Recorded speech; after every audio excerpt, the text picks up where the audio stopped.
শামিমা এখানে 3 লক্ষ টাকা পাওয়ার কথা ছিল এবং জরেজ এই 10 লক্ষ টাকা 7 লক্ষ টাকা পাওয়ার কথা ছিল। আশরাফুল যে ব্যবসায়ী ওনার থেকে এই টাকাটা নেওয়ার পরিকল্পনা ছিল।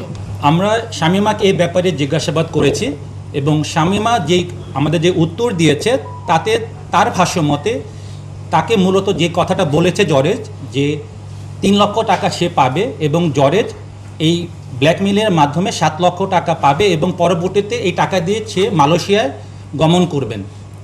এবং আমরা এটাও দেখতে পাই যে জরেজের মোবাইল বিশ্লেষণ করে যে সে অলরেডি মালয়েশিয়া যাওয়ার জন্য সে পাসপোর্ট সংগ্রহ করার জন্য সে অলরেডি তার পাসপোর্ট অফিসও তার প্রস্তুত রয়েছে পাসপোর্ট।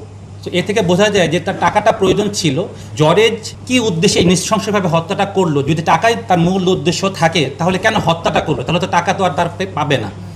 এই প্রশ্নটা আমাদেরও রয়েছে, যেহেতু আমরা জরেজকে গ্রেফতার করতে সক্ষম হয়েছি এবং ইনশাল্লাহ জরেজের কাছ থেকে আরও বিস্তারিত তথ্য আমরা পাবো এবং আপনাদেরকে আমরা অবগত করতে পারবো যে হত্যার মূল মোটিভটা কী। বাট আমরা যে কথাটা আপনাদেরকে জানাচ্ছি সেটা মূলত শামিমার বক্তব্য এবং যে আলামতগুলো আমরা পেয়েছি সেই জিনিসটাই আপনাদেরকে উপস্থাপন করছি। এখানে যখন শামিমাকে আমরা প্রশ্ন জিজ্ঞাসা করা হয় সেক্ষেত্রে সে সময় শামিমাও বলে যে যখন সে বাধা প্রদান করে যে আপনি কেন মেরে ফেলছেন বা মারছেন বা এই পরিস্থিতি কেন তৈরি করছেন, তখন শামিমাকেও সে ভয়ভীতি দেখায় এবং আঘাত করে। এটা শামিমার বক্তব্য।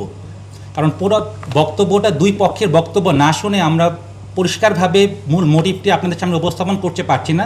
এজন্য আমি অনুরোধ করছি যে একটু অপেক্ষা করার জন্য। ইনশাআল্লাহ আমরা মূল মোটিভটা জানতে পারবো যখন জরেজের সাথে আমরা পুরোপুরি কথাটা আপনাদের সামনে উপস্থাপন করতে পারবো। শামিমা এখানে 3 লক্ষ টাকা পাওয়ার কথা ছিল এবং জরেজ এই 10 লক্ষ টাকা 7 লক্ষ টাকা পাওয়ার কথা ছিল। আশরাফুল যে ব্যবসায়ী ওনার থেকে এই টাকাটা নেওয়ার পরিকল্পনা ছিল।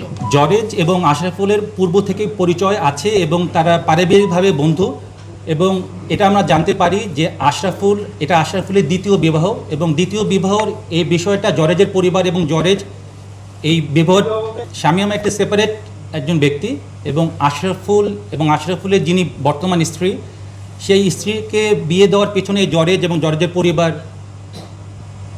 ভূমিকা রেখেছিলেন। এর ফলে জরেজের সাথে আশরাফুলের এই দুই পরিবারের একটা ভালো সম্পর্ক ছিল এবং আশরাফুল যেহেতু জরেজকে বিশ্বাস করতেন এবং আশরাফুলকে সেই সুযোগটাই জরেজ নিয়েছে। এই মহিলাকে দিয়ে 1 মাস তাকে একটা হানি ট্র্যাপের মতে ব্যবস্থা করে এবং আশরাফুলকে প্রভোগ করেছে যেন সে ঢাকায় আসে এবং এরকম একটা পরিস্থিতির শিকার হয়। যতটুকু আমরা জানতে পেরেছি যে উনি সৌদি প্রবাসী একজন ব্যক্তির স্ত্রী, তার 2 সন্তান এবং তার মা সহ সে বর্তমানে কুমিল্লায় লাংসামে রয়েছেন তাদের নিজস্ব বাসায় এবং তার হাজব্যান্ড সৌদি আরবে রয়েছেন।